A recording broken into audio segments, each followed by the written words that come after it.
pubs. Well said, Karen, in Merseyside. Thanks. David Davidson says, I began my postgraduate studies last year and was utterly shocked by the binge drinking that goes on compared with how things were 10 years ago. The Union Bar always has at least 100 people in it at all times, and according to the bar manager, they rake in over £9,000 a day. Local youths who are not students try to get in as well, and I can only imagine what these underage band get up to on the streets.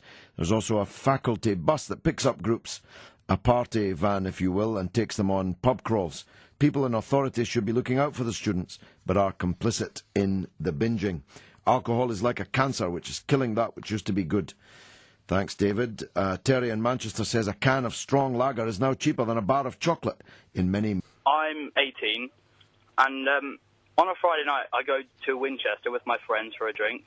I mean, I know the rules, and so do they, but seriously, they're rolling down the barrels of beer down there because we do like to knock it back. Now, you can say we're doing it wrong, but we all work hard at school and we achieve quite well, and we eat lots of sandwiches after drinking, and you know, we're just 18-year-olds. We're working hard. We contribute to our society. We don't do damage to public places. And we want to do well for the country and the citizens. But you're doing damage to yourself. Don't you know that?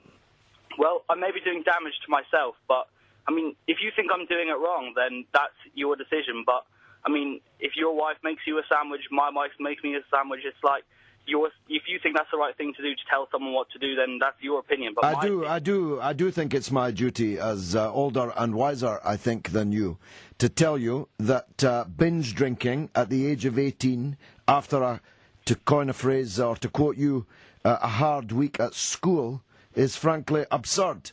And you'll be lucky if that binge drinking on Friday nights doesn't become binge drinking on Saturday nights as well, and then a bit more on Sunday, and then a bit more on Monday, though you might chill on Monday, as the song says, and start all over again on Tuesday. That's the danger. Don't you know it's addictive, Jacob?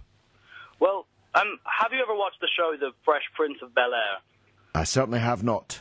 Well, in that show there was a character, and he often refers to teenagers in a really, really bad way, and it seems to be that you're telling me that it's like I'm a bad person because I enjoy to drink a little bit on the weekend.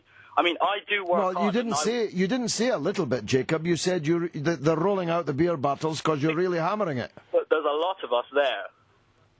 I mean, if you think that what I'm doing is wrong, that's your opinion, but who are you to tell me what to do? Well, I first of all, I'm here to tell you what to do as a responsible adult. And I suspect maybe you haven't been told at home the dangers of this because you're so sanguine about those dangers. Secondly, I happen to be an elected member of Parliament which has to pass laws which govern the way in which alcohol can be sold and consumed in the country, and I have a view about that. And my view is the same as the government's chief medical officer, that children under 15 should not drink any alcohol. Indeed, I'd say children under 18 shouldn't drink any alcohol. And I'm not even sure that I'd let an 18-year-old like you hammer it on a Friday night after a hard week at school. Well, okay, I respect that you've got into Parliament. I want to study government politics. I'm studying government politics, but at the end of the day, candlejack. Well, you see,